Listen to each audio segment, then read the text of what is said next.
오늘 시장에서는 외국인 매도 물량이 쏟아지면서 금융주가 급락 행진을 했습니다. 특히 은행주의 약세가 두드러졌는데요. KB금융과 기업은행은 4%가 넘게 하락했고 우리금융도 2.21%가 떨어졌습니다. 이외에도 BS금융지주, DGB금융지주도 각각 2.84%, 2.65% 하락했습니다. 금융주에 대한 외국인의 매도 물량이 쏟아져 나오고 주가가 하락한 이유는 10월 금리 인하 가능성 때문으로 분석되는데요. 금리 인하 가능성이 은행주의 실적에 영향을 미칠 거란 판단 때문입니다. 또 최근 외국인들이 한국 시장의 비중을 축소하고 있는 분위기인데요. 과연 금리 인하 가능성은 어느 정도이고 금융주에 얼마나 악영향을 미칠까요? 우리 시장에 대한 매력도는 이제 사라진 걸까요?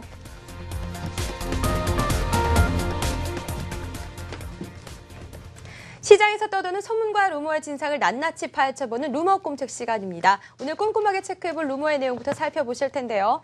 자, 은행주, 외국인의 매도 때문에 급락세를 보였는데 금리 인하를 우려해서인가 하는 주제입니다.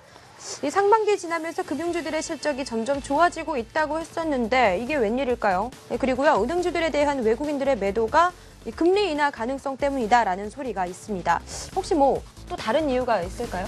자, 일단 뭐 금리 인하 얘기가 나왔어요. 네. 그런데 일단 뭐 금리 인하 같은 얘기는 올해 4분기에 한 차례 더 금리 인하를 하겠다라는 이제 시장의 컨센 좀 형성이 된 것 같습니다. 근데 네. 그 당장 뭐 10월 달이냐, 11월 달이냐, 뭐 아니면 12월 달이냐는 뭐 가봐야지 알겠죠. 네.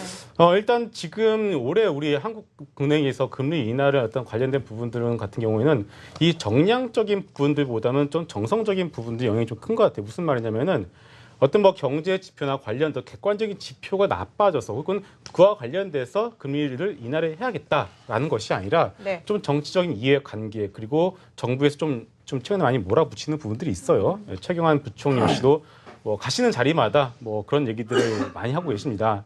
근데 그러다 보니까 이 한국은행 입장에서는 좀 불편할 수밖에 없어요. 뭐 취임하신 지 얼마 안 된 상황에서 벌써 정부의 입김에 의해서 지금 금리를 정했는데 또 한 달도 안 돼서 또 해버리게 되면은 결국 이제 남은 임기 동안에 이제 현재 한국은행 총재께서 헤게모니를 가지고 가서 뭐 업무를 하실 수가 없겠죠. 그렇기 때문에 이런 부분들도 한국은행 입장에서는 추가 금리를 당장 10월 달에 해야 되느냐라는 것은 좀 그림으로 놓고 보더라도 그게 그림이 좋지는 못한 것 같아요. 네. 근데 물론 이제 가봐야지 알겠지만 일단 오늘 은행주의 하락 그리고 동반해서 금융주들이 동반 하락했는데 그 이유에 대해서 한번 제가 말씀을 드려보도록 하겠습니다. 준비한 자료 보실게요. 자, 일단 뭐 제목 자체가 외국인의 매도가 금리 인하 가능성 때문이다. 오늘 은행주들이 외국인의 매도 때문에 뭐 많이 밀렸다라고 얘기가 나오고 있는데 과연 그런지 한번 보도록 할게요. 자, 준비한 자료 한번 보도록 하겠습니다. 네, 이거죠? 예, 일단 오늘 KB금융의 수급 추이인데요. 물론 어제와 오늘만 놓고 보면은 좀 매도가 나왔어요. 네. 근데 보시면 저 빨간색 선이 누적 수급 선입니다. 어떻습니까? 보시게 되면은 거의 7월부터 한 8월부터 급격하게 뭐 올라가네. 매수를 하고 나서 물론 이 어제와 오늘 좀 매도가 나왔습니다만 여전히 수급 자체는 양호하다라고 봐야 될 것 같아요. 네. 그 다음 장 한번 보도록 할게요. 이번에 하나금융지주의 수급 추이입니다. 외국인 샀어요. 네. 네, 그렇죠. 그럼 오늘 최근 들어서 하나금융지주를 판 수급 주체가 어디입니까? 기관입니다. 그렇기 때문에 제목 자체로다가 은행주를 갖다가 은행주들을 외국인이 매도했다라고 우리가 보시면 안 된다라고 제가 말씀을 먼저 드리겠고요. 자, 그렇다면 은행주만 떨어졌느냐? 그건 또 아니겠죠. 자, 증권주도 같이 떨어졌어요. 그러면 우리가 이거를 같이 엮어서 한번 봐야 될 필요가 있을 것 같습니다. 그렇다면은 자, 다음 그림 보시면은 제가 업종 지수를 가져왔는데 좌측이 은행 업종 지수고 오른쪽이 증권 업종 지수의 월간 차트예요. 보시면은 7월부터 8월까지 강하게 올라오는 모습들이 나오고 있습니다. 얘도 왜 올랐죠? 바로 초이노믹스 때문에 올라오지 않았겠습니까? 바로 초이노믹스의 가장 큰 수혜 업종으로서 적어도 주가에 있어서는 은행과 증권 업종이 거의 직접적으로 수혜를 입었다고 봐야겠죠. 그런데 근데 문제는 일단은 이런 부분들은 기대감에 의해서 올라온 부분들이 있어요. 즉 다시 말해서 이것들이 실적으로 이어지고 실적이 이어지고 그리고 어떤 지표로서 객관적인 숫자로서 증명이 된다는 모르겠지만 아직까지 이러한 부분들이 발견되고 있지 않다는 겁니다. 그렇기 때문에 이번 주에 나왔던 주요 경제 지표들, 특히나 대표적으로 소비자 심리지수 추이 같은 것들 보시게 되면은 뭐 기업 실사지수도 마찬가지고요. 개선이 되고 있는 모습들이 발견이 되고 있지 않아요. 그렇기 때문에 일단 최근에 외국인들이 뭐 매도나 혹은 뭐 하나금융지주 같은 경우 기관의 매도가 나오는데 결국 이들 증권주와 은행 업종의 매도 이유는 그동안 기대감에 올라왔던 부분들에 의해서 아직까지는 그런 부분들이 숫자로 나오지 않고 있기 때문에 매도가 나왔다. 즉 다시 말해서 한 번 더 지켜보고 가자라는 심리가 나왔기 때문에 일부 그런 생각들을 가진 수급 세력에서 좀 밀렸다라고 이렇게 제한적으로 이해를 하시면 될 것 같습니다. 네, 우리 박근호 대표님은요? 오늘 은행주들의 하락이 외국인을 매도에 의한 금리 인하 때문이라고 한다라고 하면 네. 사실 금리 때문에 민감하게 움직이는 업종이 한 크게 보면 세 개가 있죠. 이제 은행과 보험, 건설업이 있는데 사실 그러면 오늘 같은 경우에는 뭐 보험업이나 건설업이 사실 상승을 해줬어야지 이게 어떤 형평성에 맞는 문제인데 네. 우리가 이제 언론사의 어떤 타이틀을 보다 보면 사실 금리 인하 기대감이라는 타이틀을 굉장히 많이 볼 수가 있는데 실질적으로는 오늘은 이제 은행주가 떨어졌기 때문에 금리 인하 우려감이라는 이제 타이틀을 많이 달고 나왔는데 실질적으로 금리 인하가 되면 이제 경제 교과서에는 정말 기초적인 거지만 이런 식으로 이제 표현이 돼 있죠. 금리를 인하를 하면은 은행에 있는 돈이 어떤 이자에 대한 불만 때문에 시중에 나와서 채권이나 주식 쪽에 투자를 해서 채권과 주식시장이 좋아진다라는 이제 조금은 옛날 이론이 많이 나와 있는데 실질적으로는 금리라는 것은 돈에 대한 상품의 가치 아니겠어요? 가치인데 가격인데 한마디로 금리라는 것은 돈이 그럼 언제 필요하냐?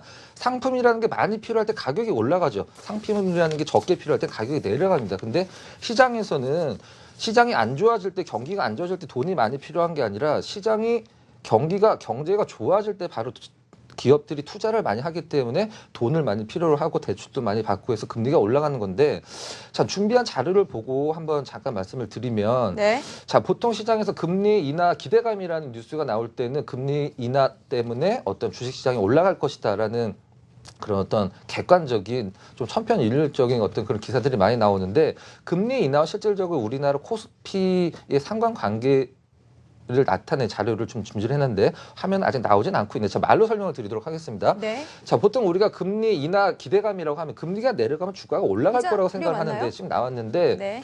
금리와 코스피 지수의 어떤 상관관계, 뭐 콜금리도 마찬가지고 다른 여러 가지 금리도 대동소이한 흐름이니까 자 우리나라도 마찬가지고 미국도 마찬가지고 금리가 내려갔을 때 실질적으로 주식시장이 좋았던 적이 단 한 번도 없었었죠.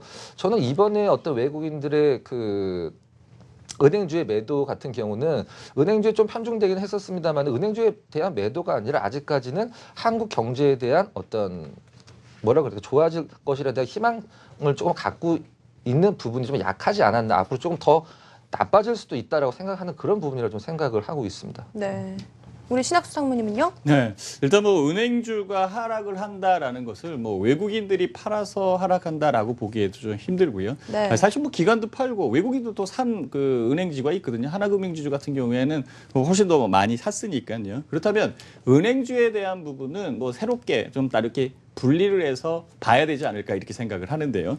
중요한 것은 뭐냐면 은행주가 상승하면 증권주가 상승하면 은행주가 상승한다. 즉 금리가 인하되면은 증권주는 상승하는 게 맞습니다. 그렇지만 은행주에는 불편한 게 많이 있습니다. 이 부분을 좀 이따 설명드릴 거고요. 네. 그다음에 금리가 상승하면 주가가 상승한다. 이 부분도 맞긴 맞습니다. 그렇지만 선제적으로 금리를 인하시킨 이후에 경제가 활성화되는 부분을 봐야 되는 거고요. 이것은 정부 정책에 의해서 이루어지는 거고 재경부 쪽에서는요. 금리를 인하할 수밖에 없는 그런 상황으로 갑니다. 이거는 정책의 기조나 아니면 정책적으로 볼 때에 보는 팩트가 달라서 그런 거고요. 그래서 한국은행 같은 경우에는 물가에 대한 팩트를 보기 때문에 금리에 대한 부분은 좀 조심스럽게 접근을 하는 거고 정부 측에서는 좀 더 경기에 대한 활성화 그리고 뭐 부동산을 살리겠다라는 이런 쪽에 그 상황이 들어가기 때문에 좀 더 선제적으로 움직이는 것이죠. 이 선제적으로 움직인 것이 투자로 유입될 수 있게끔 그 고리를 만들어주는 게 또 정부와 기업들의 역할이 아닐까 이렇게 생각이 듭니다.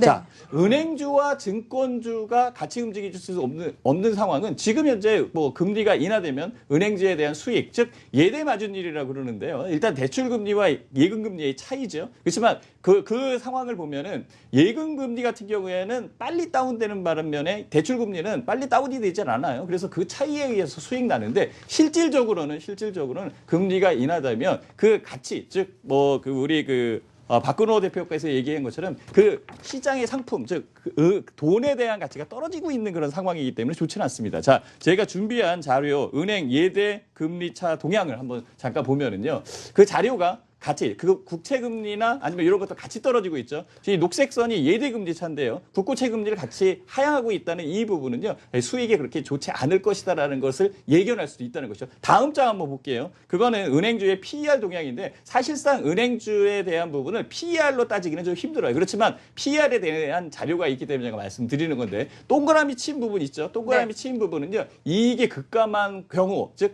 이익이 급감했기 때문에 즉 일시적으로 급감했기 때문에 즉 PER이 고포가 됐다라는 얘기입니다. 근데 2014년도 지금 꼭대기에 올라오고 있죠. 이 네. 부분이에요. 즉 PER이 높아지고 있다는 것은 은행주에 대한 수익이 감소되고 있다는 것을 선제적으로 볼 수 있는 것이죠. 그래서 이것을 먼저 느낀 외국인 중에서 일부, 기관 중에서 일부 이렇게 매매 들어가면서 은행주에 대한 그 시각적인 차이가 금리 인하로서 추가적으로 은행에 대한 수익이 떨어질 수밖에 없는 그런 상황도 있지 않겠느냐라고 우려를 하는 겁니다. 사실 2분기 때에는요. 은행에 대한 실적이 좋았습니다. 그래서 은행주에 대한 주가가 많이 올라왔고 그 주가가 올라온 부분에서 외국인이 샀고 기관도 샀다라고 이렇게 말씀을 드릴 수가 있는 거죠. 네, 얘기가 나와서 이어가 보겠습니다. 그럼 금리 인하가 은행주들의 실적 악화를 불러왔다. 혹시 뭐 또 다른 긍정적인 영향은 없을까요? 긍정적인 영향은 분명히 있죠. 뭐냐면은 은행 자체적으로는 뭔가 이제 대출 금리라는 부분을 분명히 생각을 해야 되는 거고 네. 금리가 인하된다면 대출을 많이 할 겁니다. 지금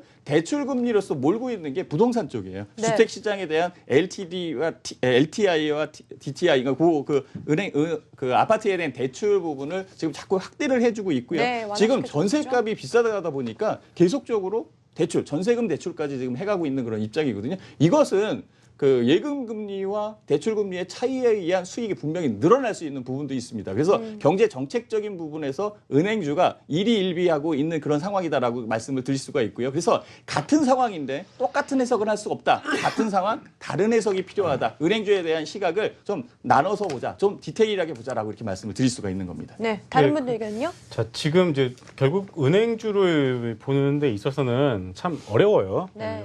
우리 개인 투자자분들 아시겠지만 은행주로 접근하는 것 자체가 뭐 스마트폰이다, 뭐 자동차다 쉽잖아요. 뭐 잘 팔리고 그렇죠. 내가 네. 잘하다 보니까. 근데 은행주가 좀 접근하기 어렵던 이유가 하나가 뭐 워낙에 정부의 정책에 따라서 바뀌는 가능성이 크고 그리고 수익 구조 자체가 일반인들이 이해하기가 상당히 좀 어렵기 때문에 접근하기가 좀 어려웠던 섹터였던 것은 맞는 것 같습니다. 그런데 여러분들이 보실 때 우리나라 은행주를 보실 때는요, 그냥 딱 하나만 보시면 될 것 같아요. 이제 금리 인하 어떤 금리와 관련된 부분도 있겠지만 결국은 부동산 시장이 이제 살아야지 좀 은행주에는 좀 긍정적인 영향이 미칠 수 있지 않을까 싶습니다. 그런데 아직까지는요.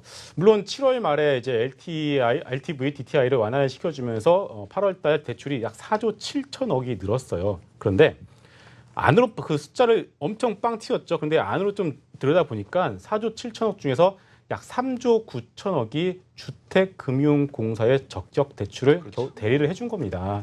그거 빼고 나면요. 평균적으로 놓고 보면은 크게 순수 은행권 주택담보대출은 늘어난 게 많지가 않습니다. 그러니까 아직까지 이런 주택 시장이 활성화된다? 글쎄요. 지금 당장 집 사시겠습니까? 하면 누가 당장 집을 사겠다고 얘기를 하시는 분들이 있겠어요. 아직까지는 좀 그런 부분들이 발견되고 있지 않기 때문에 네. 은행주에 대한 접근은 글쎄요. 개인 투자자분들이 접근을 하시기에는 아직까지는 조금은 어려운 섹터다라고 좀 말씀을 드리고 싶습니다. 그럼 자, 뭐 우리가- 전략을 어떻게 네. 짜면 될까요? 자, 요 얘기를 조금만 더 연결시켜서 한번 해볼게요. 지금 네네. 김 팀장님이 집을 사겠냐라고 질문을 주셨잖아요. 네. 우리가 주식을 살 때 정말 솔직하게 얘기를 하면 네. 주식을 살 때 왜 사냐면 내가 산 가격보다 누군가는 더 비싸게 사줄 것 같을 때 어떤 주식을 사는 거거든요. 근데 네, 그렇죠. 집도 마찬가지죠. 내가 사는 가격보다 누군가 비싸게 사줄 것 같을 때 이제 집에 대한 주택에 대한 투자를 하는 건데 우리 앵커님 그 중고등학교 때 한 반에 몇 명이셨어요? 저희 40명, 뭐 45명? 그래도 좀 많으셨네. 요즘에 중고등학교 네. 보면 한 반에 한 혼자이 났더라고요. 30명 정도. 근데 저희 그것도 안 때는 된다고. 저희 때는 거의 60명이 육박했었었는데 네, 점점 자, 줄죠. 주택도 가격은 상품인데 수요와 공급의 법칙에 의해서 가격은 결정을 하게 돼 있죠. 근데 네. 집을 구입을 할 인구수가 줄어들고 있는 상황에서 주택 가격이 올라가기 힘들겠죠. 그리고 지금 은행주 얘기를 하고 있어서 은행주를 마저 말씀드리면 네. 사실 은행주의 가치를 결정을 하는 것은 실적보다도 원래는 그 은행주의 어떤 신뢰도, 금융주의 신뢰도거든요. 근데 오늘 국민은행에 대한 어떤 KB금융에 대한 하락도 컸던 건데 국민은행 같은 경우는 지금 시장에서 어떤 금융주로서의 어떤 수뇌부의 신뢰도를 많이 좀 잃어버린 상황도 네. 좀 한몫하지 않았나라는 생각을 하고 있습니다. 네. 아까 시청자 여러분께서 뭐 하나 주셨는데요. 답변해 주실까요? 주가가 10년 전으로 회귀하지 않을까요? 라고 하셨는데. 은행주가요? 네, 주가가. 종합주가지수. 네. 종합주가지수가 그 10년 전에 몇 포인트였는지 한번 질문을 해보고 싶은데요. 10년 전으로 회귀한다. 사실상 뭐 주가라는 그런 부분은 그 회귀라는 그런 부분들이 분명히 있어요. 낮았을 때 다시 높아지는 것도 회귀라고 그러고요. 네. 높아졌다가 다시 내려오는 것도 회귀라고 그러는데요. 사실 경제에 대한 그런 상황은요. 점진적으로 발전되고 있는 그런 상황이다라고 이렇게 말씀을 드릴 수가 있고요. 같은 지수 대역이라도 분명히 다른 업종이 움직이기 시작을 한다는 것이죠. 그때 당시에 그 좋았던 그런 업종이 지금 봤을 때는 그렇게 좋지 않거든요. 그러니까 질적인 차원이 분명히 있고요. 시장에 대한 볼륨이라는 게 분명히 있어요. 무슨 얘기냐면 그때 그러니까 그 10년 전에 단적으로 얘기해서 10년 전에 10종목이 상장을 했을 때의 그 포인트와 네. 지금 현재 1000종목이 상장했을 때 이 포인트는 분명히 다르는 것이죠. 네. 한창적인 부분이 분명히 있기 때문에 같은 지수 대역으로 보면 안 되고요. 그 시장에 대한 내부적인 부분을 봐야 되지 않을까. 질적인 부분을 보자라고 이렇게 네. 말씀드리겠습니다. 다른 분들은요? 코스닥만큼은 10년 전으로 들어갔으면 좋겠어요. 아, 지금 네, 코스닥이 코스닥이요. 지금 500 네. 몇 포인트잖아요. 네. 근데 실질적으로 50 몇 포인트가 맞는 표현이거든요. 근데 이게 어느 순간 이제 미디어 같은 데서 50 몇 포인트다, 40 몇 포인트다 얘기를 하니까 너무 없어 보이는 거죠. 그래서 네. 이제 곱하기 10을 하자. 그냥 네. 100으로 시작을 해서 지금 아직 반밖에 안 되고 있는 상황인데 네. 그래서 종합주가지수 같은 경우는 이제 보통 종목은 틀리겠습니다만 시장 자체는 어차피 인플레이션과 같이 움직이거든요. 근데 코스닥 같은 경우는 현재 시작 지수 반밖에 안 되는데 종합주가지수 계속 뭐 좋아질 것이라고 이제 3년 동안 좀 힘들었는데 좋아질 것이라고 생각을 하고 코스닥은 15년 전으로 돌아가자 이렇게 한번 좀 말씀드리도록 하겠습니다. 네. 네, 그래도 코스닥 시장 같은 경우에는 외국인들이 그래서 꾸준히 들어와요. 네. 그리고 사실상 이거를 그 환산 지수로 따지면 진짜 50포인트 네. 대거든요. 요즘에 코스닥 네. 분위기 좋잖아요. 네. 네. 근데 이게 정말로 그 다시 그 10년 전으로 돌아간다. 이거는 네. 저도 찬성을 하겠습니다. 네. 모두가 바라는 건데요. 자, 그러면 은행주의 접근 전략을 어떻게 네. 짜면 될까요? 자, 은행주에 대한 접근 전략 글쎄요. 아까도 말씀드렸지만 네. 그게 쉽지는 않습니다. 네. 그러면은 일단은 핀트를 갖다가 최근에 외국인의 매도가 좀 강하게 나오고 있어요. 우리 시장에서. 네. 그동안 한 8월 들어서 제가 알기로는 9월 11일부터 날짜를 기억하는데 그때부터 좀 강력한 매도가 나오고 있는데 이것을 우리가 한번 이렇게 생각을 해봐야 될 것 같습니다. 일단은 그 외국인의 매도의 원인을 갖다가 생각을 해보게 되면 일단 현대차 그룹주 자동차 쪽으로 좀 집중이 되고 있는 것이 사실이고요. 또 하나 매도세가 나오는 것이 바로 많이 오른 업종과 종목들에게서 매도세가 많이 나오고 있습니다. 네. 그러면서 오히려 반면에 낙폭 과대 업종 쪽으로 조금씩 외국인들이 대형주 중심으로 사 모아가는 모습들이 나오고 있어요. 그러면은 여기서 한번 힌트를 찾아보죠. 최근에 초이노믹스 때문에 많이 올랐습니다. 외국인들이요. 올 시장 전 세계 글로벌 시장 트렌드 중에 하나가 테마가 있어요. 바로 네. 노믹스 테마가 있습니다. 네. 바로 작년에 일본의 아베노믹스로 한번 외국인들이 한번 크게 네. 재미를 봤어요. 그리고 올해 또 인도의 모디노믹스. 모디노믹스가 나오면서 또 한번 네. 재미를 봤습니다. 네. 그런데 한국에서 초이노믹스를 또 한대요. 그러니까 바로 네. 급하게 따라 붙었어요. 이제 네. 그런 부분들 테마를 엮여서 그리고 그 중에서 은행주와 증권주들이 강하게 올라갔기 때문에 일단 현재 주가에는 분명히 그런 거품과 기대감이 껴 있다는 것을 본다면 현재 주가 수준에서 추격 매수는 좀 금지라고 말씀을 드리겠고요. 좀 더 충분한 조정을 기다리시고 그리고 또 하나 이것이 숫자로 특히나 은행주 같은 경우는 주택담보대출의 증가 증권주 같은 경우는 숫자가 연속적으로 영업 실적이 좋아지는지를 한번 확인을 해보시고 적절한 가격 좀 더 아래에서 좀 잡아보시는 전략이 낫다라는 말씀 드리도록 하겠습니다. 네. 네. 다른 분들은요? 좀 쉽게 재밌게 한번 표현을 해보도록 할게요. 우리가 네. 이제 주식 투자를 할 때 책을 사면 보통 가장 먼저 접하는 게 이제 증시 격언인데 이제 이렇게 보다 보면 이제 떨어지는 종목에 대해서 표현을 한 부분이 있죠. 떨어지는 칼날을 잡지 마라라는 이제 증시 격언이 있는데 네. 한 장을 넘겼더니 공포에 사서 희망에 팔아라라는 또 내용이 또 있어요. 이제 그 어떻게 해야 떨어지는 되는 거예요? 이제 어떻게 하라는 건지 모르겠는데 네. 은행주를 거기다 이제 빗대서 얘기를 하면 네. 사실 지금 은행주를 떨어지는 칼날이라고 생각을 했을 때 그 칼을 잡았을 때 손을 빌 것 같진 않아요. 솔직히 얘기해서. 근데 그 칼로 인해서 무언가를 또 자르기 힘든 칼이 될 것이란 말이죠. 제가 봤을 때는. 그렇기 때문에 저는 은행주와 증권주 같은 경우는 제가 이제 뒤에 써놓은 게 이제 디움박 팔자라고 써놨는데 네. 자기네들 스스로 어떤 기업 스스로 뭔가를 모멘텀을 만들기가 힘든 업종과 기업들이죠. 뭐 삼성전자 같은 경우는 뭐 갤럭시나 뭐 갤럭시 노트를 만들어서 시장에서 초히트를 기록했듯이 이런 어떤 좀 시장의 난국을 타개를 할 수 있는 어떤 자기들만의 어떤 무기를 갖고 있는 업종과 기업들이 될 수가 없는 상황이기 때문에 네. 저는 투자 메리트는 그렇게 좀 크지 않다. 지금 굳이 금융주를 살 필요는 없지 않을까라는 생각을 하고 있습니다. 네. 우리 네. 상무님이요? 네, 저는 조금 좀 다른 생각을 좀 해봤는데요. 네. 이 금융주를 어떻게 볼 것인가. 저도 뭐 많이 조사를 해보고 이리도 생각을 해보고 저리도 생각을 해봤는데요.